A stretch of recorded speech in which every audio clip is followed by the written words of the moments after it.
Kiitos Saku, kun oli mahdollista tähän näin. Ja aiheesta on ilo. Ja tosiaan aiheena kommunikaatio. Meillä on iso kasa opiskelijoita menossa sitten työelämään ja toivon mukaan tukea ja auttamaan heitä eri tavoin. Mitä tulee mieleen? Mitä on tärkeää kommunikaatiossa? No varmaan yksi asia, mikä on mulle ihan olennaisen tärkeää, on se, että ei ole olemassa kovin monta yleispätevää ohjetta. Että jokainen ihminen, jokainen tilanne on hyvin erilainen. Mä uskon, että hyvä kommunikoija kykenee ikään kuin muuttamaan lähestymistapaa tilanteesta riippuen. Ja silloin ehkä olennaista on tietyn tyyppinen uteliaisuus, avoimuus ja kyky kuunnella. Että ikään kuin lähtee siitä, että ymmärtää, että minkälainen tämä tilanne on, ymmärtää minkälaisia nämä ihmiset on, ymmärtää minkälainen tämä tietty ihminen on ja lähtee sitä kautta rakentamaan. Mä sanoisin, että jos on yksi asia, mistä kaikki lähtee, on kuunteleminen. Mä luulen, että jokaisella ihmisellä on hyvin syvälle rakennettu tarve sitä, että ihminen haluaa tulla ymmärretyksi tai ihminen haluaa tulla kuulluksi. Ja jokainen tietää sen, että sitä ei voi feikata, vaan ikään kuin joko olet aidosti kiinnostunut toisesta ihmisestä tai et. Jolloin ehkä mä sanoisin, että hyvässä kommunikaatiossa niin lähtökohta minusta voisi olla se, että älä ole niin valtavan kiinnostunut siitä, mitä itse sanot, vaan ole aika paljon kiinnostuneempi siitä, kenen kanssa kommunikoit. Eli ole kiinnostunut ihmisestä, jonka kanssa olet. Eli jos ymmärrän oikein, niin ei ole semmoinen one recipe for all -tyyppinen. Ei, mehän niin hirveästi rakastetaan nykymaailmassa 10 asiaa, miten onnistun elämässä, 10 asiaa, miten minusta tulee onnellinen, tai 16 reseptiä hyväksi kuuntelijaksi. Ja mä enemmän niin kuin lähden siitä, että tällainen ajatusmalli, että simple things understood deeply, että hirveän olennaista on ymmärtää tiettyjä perusasioita, kuten se, että kaikki lähtee kuuntelusta, kaikki lähtee halusta ymmärtää, kaikki lähtee tavallaan hyvin yksinkertaisista perusasioista, mutta valitettavasti on aina aika hankalia. Aivan. Jos ymmärrän oikein tuossa, niin ennen kaikkea, että olla kiinnostunut siitä toisesta ihmisestä ja se aktiivinen kuuntelu. Joo, ehdottomasti ja sitäkin usein sanoo, että joo, mä oon hyvä kuuntelija, mutta sitten samaan aikaan on pakko myöntää, että jos ihan rehellinen olen, niin en ole kyllä silti halukas muuttamaan omaa toimintatapaa, että ikään kuin muka kuuntelee. Aivan. Ja sitäkään mä en tarkoita, vaan tarkoitan sitä, että ihan oikeasti huomaa, että ihminen on hyvin erityyppinen ja niin edelleen. Ja sitten toinen asia, mikä on hirmu tärkeää, on ajoitus. Eli jos vaikkapa ihminen tekee jotain hyvää niin se, että antaa välitöntä positiivista palautetta siitä, mitä hän teki, on ihan älyttömän tärkeä asia.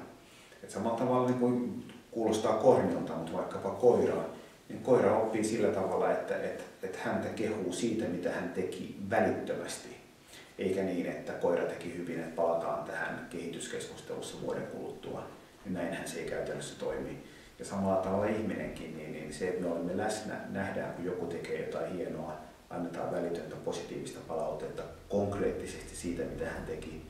Se on todella tehokas tapa, mutta se vaatii sitä, että me ollaan läsnä. Se vaatii sitä, että me tunnistamme, kun ihminen tekee jotain hienoa. Se vaatii semmoista ikään kuin jälleen kerran sama asia, aitoa kiinnostusta toista ihmistä kohtaan. Aivan. Tuossa päästään yhteen toiseen tärkeäseen alueeseen, jos katsoo, että suurin osa opiskelijoista tulee auttaa tai tukee ihmisiä erilaisissa muutosprosesseissa. Tämä on varmasti yksi tärkeä asia, just, että tuoda myös sitä, että mikä toimi hyvin, mitä teit hyvin. Ja mitä muuta tulee mieleen, että miten pystyy innostamaan, motivoimaan muita ihmisiä just siihen muutokseen? No varmaan se niin kuin olennainen asia, mikä on hirmu vaikea ihmiselle, on se, että ikään kuin sitä halua muuttua ei voi kaataa ulkoa kenenkään päälle, vaan sen pitää lähteä jokaisesta ihmisestä itsestään. Eli ainoa asia, mä uskon, mitä me voidaan tehdä, on se, että me voimme saada ihmisen ajattelemaan, me voidaan saada ihminen toimimaan, me voidaan saada ihminen jatkamaan sellaista toimintaa, mikä johtaa kohti hyvää. Me voidaan saada ihminen kyseenalaistamaan sellaista toimintaa, mikä johtaa kohti jotain huonoa. ja niin edelleen. Mä lähtisin, että kaikki lähtee siitä, että ihmisen itsessään pitää olla valmis ottamaan se viesti. Ihmisen pitää olla valmis reflektoimaan omaa ajattelua, ihmisen pitää itse olla valmis muuttumaan. Että se ei niin kuin tuhuutamalla tai tuputtamalla, niin muutos ei tapahdu millään. Onko kuinka tärkeää saada sen toisen ihmisen ymmärtämään tietyllä tavalla, että mikä se oma miksi on? Siinä, mitkä ne hyödyt on, mitkä ne haitat on, jos mä jatkan samalla tavalla. Miten sä näet siinä? No varmaan niin kuin jossain määrin joo, mutta ehkä olennaista on se, että saada ihminen ylipäätään oivaltamaan jotain.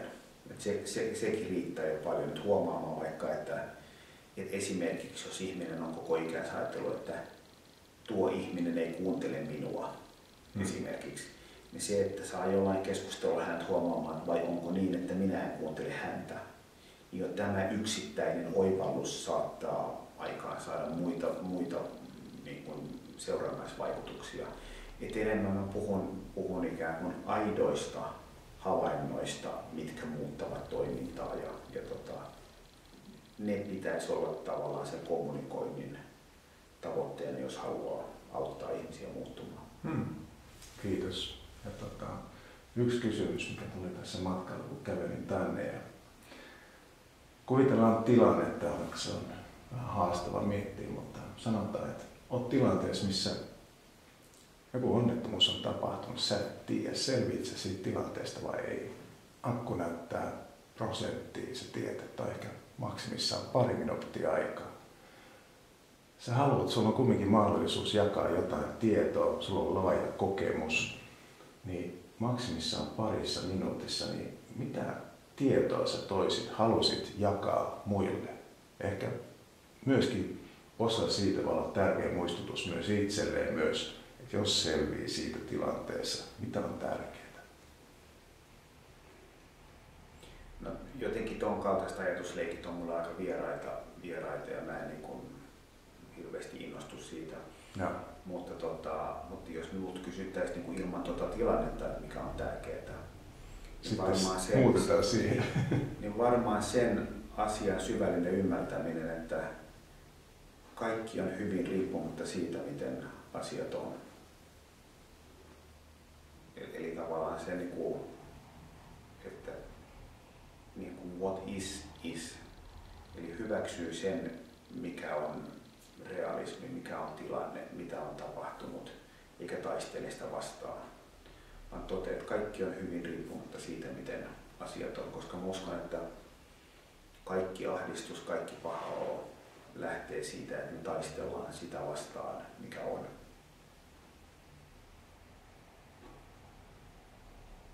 Pystytkö avaamaan muutamilla sanoilla vielä? No ei varmaan niin kuin sillä tavalla, että jos ihminen joutuu työttömäksi, niin hän joutui työttömäksi. Jos talo palaa, talo paloi. Jos tulee avioero, tuli avioero. Jos jalka murtui. Ja ikään kuin mitä enemmän me taistellaan sitä vastaan, mitä tapahtuu, niin sitä huonompi. Et ikään kuin se, että hyväksyy sen, että elämä on arvaamatonta ja asioita tapahtuu, jotkut hyviä, jotkut huonoja ja kaikki on arvokkaita. Ja hyväksyy tavallaan sen, että riippumatta siitä, mitä tapahtuu, niin kaikki on juuri niin kuin pitääkin. Kaikki on hienoa, kaikki on arvokasta, kaikki on tärkeää. Ja mä uskon, että sen kaltainen lähestymistapa johtaa elämässä kohti jotain hyvää. Jos ymmärrän oikein tuossa, niin yksi tärkeä osa varmasti se, että pystyy hyväksyä. Ja päästäänkö me vähän sen siihen myös, että things don't happen to you, they happen for you. Ehdottomasti se on mun niin kuin keskeinen ajattelutapa, että sen sijaan, että me niin kuin toteamme, että minulle tapahtuu asioita ja minulla ei ole mitään roolia tässä, niin mä uskon, että me voidaan myös olla aktiivisia toimijoita omassa elämässämme.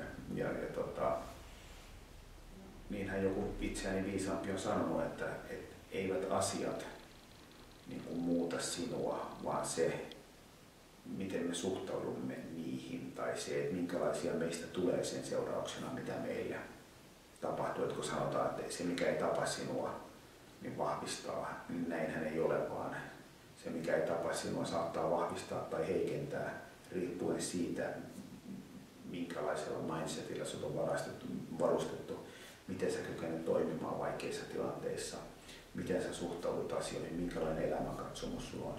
Ja mä uskon, että osa tästä on jossain määrin synnynnäistä, mutta hirveän suuri osa on semmoista, mihin kykenee elämän aikana vaikuttamaan. Ja mä uskon, että mitä enemmän me nähdään niin, että me hyväksytään se, mitä tapahtuu ja pyritään kehittymään, näkemään siinä jotain hyvää, niin sitä paremmin.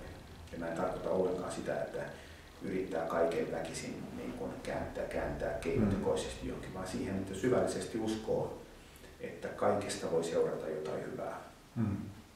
Kiitos Saku. Kiitos. Hyvä.